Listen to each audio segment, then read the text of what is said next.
Hi everyone and welcome. My name is Ruti and I'm together here with Eyal Meron, Dr. Eyal Meron. We're going to have an interview today about Israel and everything that happens. Eyal Meron, would you introduce yourself please? Hello Ruti, thank you for having me. Well, I'm basically a historian and I specialize on the history and archaeology of the land of Israel. I actually taught that at the Bar-Ilan University until a couple of years ago.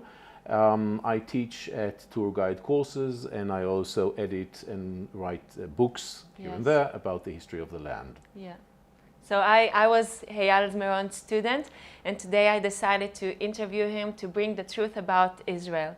So my first question will be, could you please explain to us a little bit about Israel in general, history, borders, where we are on the map, and what is the connection of the Jewish people with this land? Well, this is a very simple topic, obviously, and we can do it in, I guess, 2 or 3 days. Oh, yeah. But I'll try to squeeze it in and make it simple as much as possible.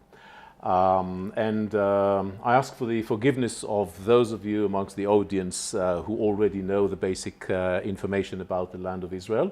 I assume that there are those who do not, and therefore I perhaps would elaborate on some basic issues that others probably know about. Yes.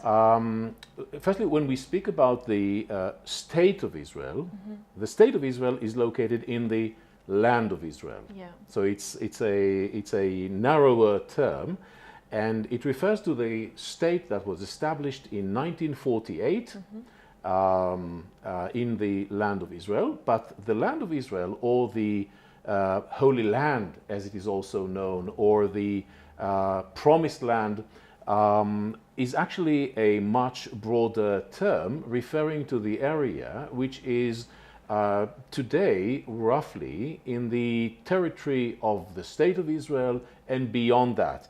That is the Transjordan area, the area beyond the Jordan River, the Jordan River mentioned in the Bible. Yes. The area to the north, which is the part of it is Lebanon today, and the area to the south, which is the region of the Sinai desert on the border of Egypt.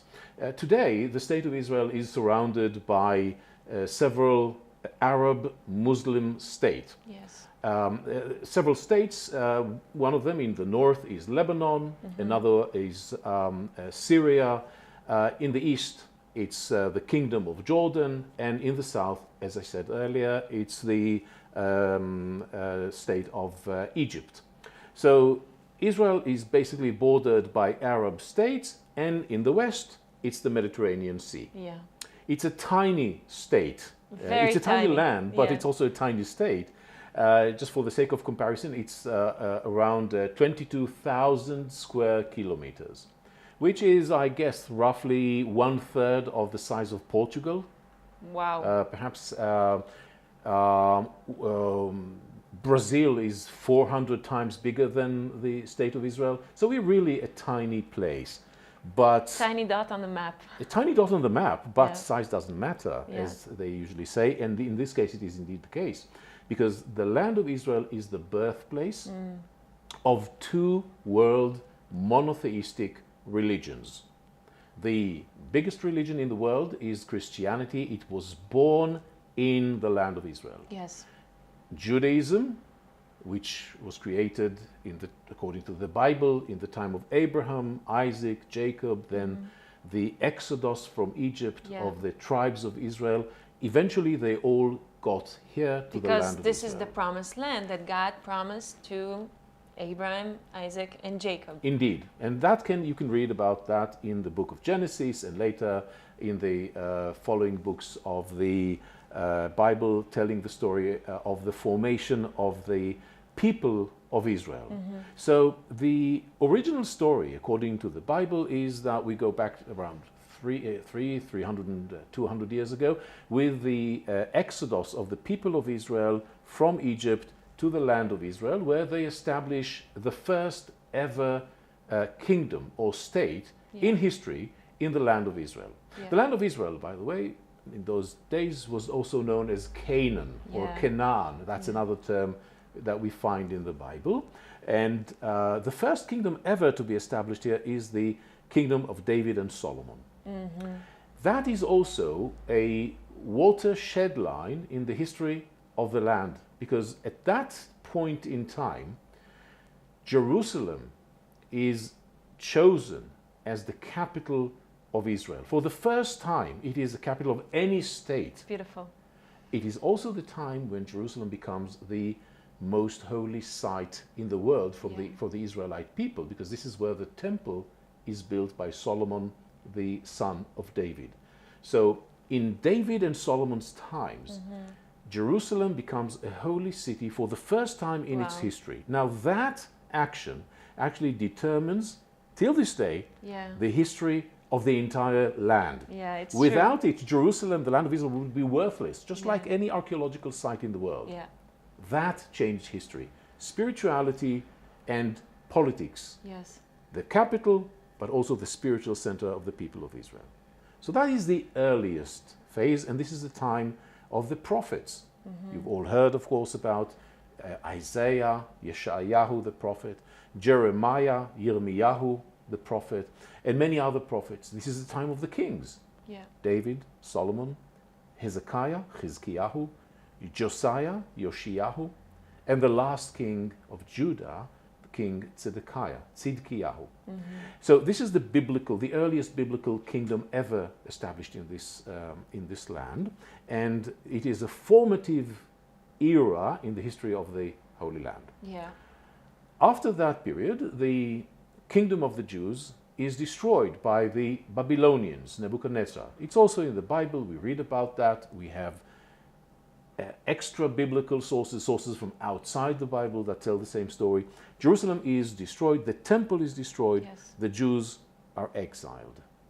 But following the prophecies, several decades later, in the year 538 BC, Jerusalem revives. 70 years of captivity. 70 years of captivity, of exile, and suddenly the temple in 516, indeed, 70 years later after the destruction, is rebuilt. This is the period of the return to Zion. Yeah. Mind you, this is the first period of the return to Zion, because the people of Israel come back for the first time to establish their state in the Holy Land. Yes. That will happen again 2,500 years later, in 1948, when the people of Israel will come back to the land and establish the state of Israel. So that is the original phase. Later, in the Second Temple period, we were controlled by Persians, by Greeks, by Romans, but there were Jews here. And the Maccabees, the Hasmoneans, rebelled against the oppressors, against the occupiers of this land, and established an independent kingdom with Jerusalem as its capital and as the place of the temple. So the Second Temple period. That's also the time of the rise of early Christianity, because the Holy Land, and specifically Jerusalem, is deeply tied to the history of Jesus, the Holy Family. Everything surrounds Jerusalem, Bethlehem, which is not far from Jerusalem. Yeah, it's very... it's about 15 minutes drive? 15 minutes drive, and you're at Bethlehem. Yes. And Nazareth, of course, in the north of the country. It's all in the Holy Land. It's all in the Promised Land. It's all in the land of Israel. All these places, by the way, are today either in the state of Israel or in areas controlled by the Palestinians, of which we'll speak later, because they don't exist at this point. Yes. So this is also the birthplace of Christianity. The great miracles that we read about in the New Testament, they all appear and they all happen in the Holy Land and also in Jerusalem. So Jerusalem is obviously, Jerusalem and its surrounding is a focal point in the evolution of Christianity, because this is the place where Jesus was born. This is the place in Jerusalem where he was crucified. This is where he taught, of course. This is where he was crucified, resurrected, and that's actually, these are the core issues of early Christianity. Mind you, Jesus was a Jew. exactly. He was part of the Jewish community at the time. So he's coming to the temple and he's doing all the prayers, and he is also celebrating all the Absolutely. three more important celebrations.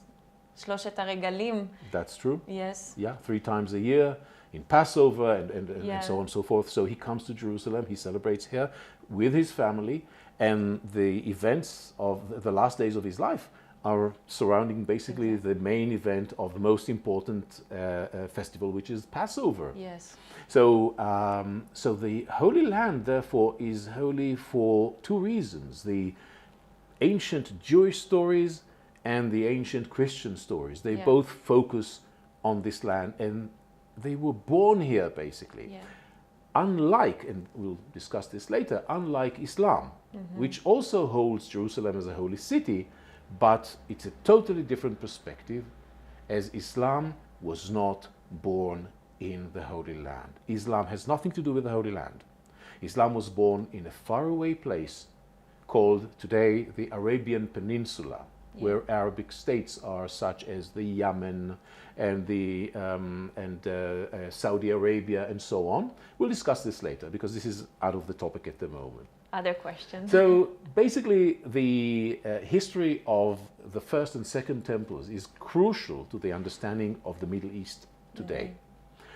Later, after the destruction of the second temple, an issue which is prophesied, by the way, in the Bible several times, the Romans destroy the temple, Jerusalem is burnt, and following that there is a series of occupations by empires, different empires, starting with the Romans, and I won't go into the details and the dates, but generally Romans, the Byzantines, who are basically Romans who were Christianized. Christians, exactly. Exactly.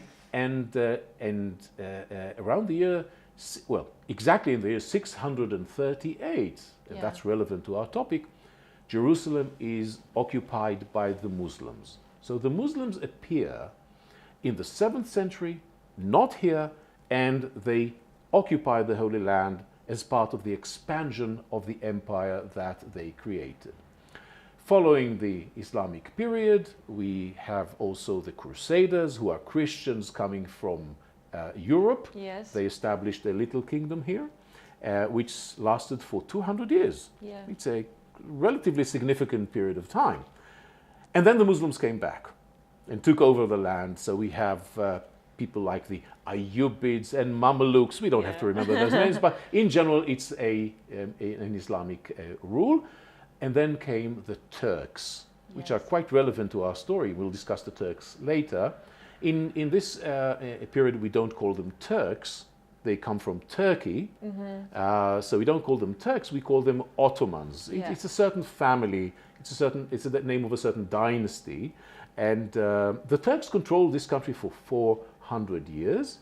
Wow. Until the beginning of the 20th century, which isn't too far. Yeah. So not long time ago. Definitely. And in 1917, 1918, the country was taken over by the British, by the Western Christian forces, and the period that we call the Mandate period begins. Mandate basically means a license, a permit given by the League of Nations at the time. That's the assembly of the world nations, to the British to control the land to the benefit of its people. And the idea was that at some point the British will leave and allow the local people, Arabs, Muslims, Christians, Jews, to establish their own identity, their own country. That was the ideal, but it didn't really happen this way, as we shall see later. And then, of course, wars begin immediately following the British. Once the British rule was ended in 1948, war begins between the Jews and the Arabs. That war was actually imposed on the Jews because the Arabs attacked, and we'll talk about that later. And the State of Israel was born out of the fire and the ashes of the 1948 The Independence War. Yes, and this is the beginning of the State of Israel. So this is a brief Exactly. introduction to the history what we do in 2 years of the of Holy Land. studying in the university, you did Absolutely. for us in 10 minutes. Absolutely.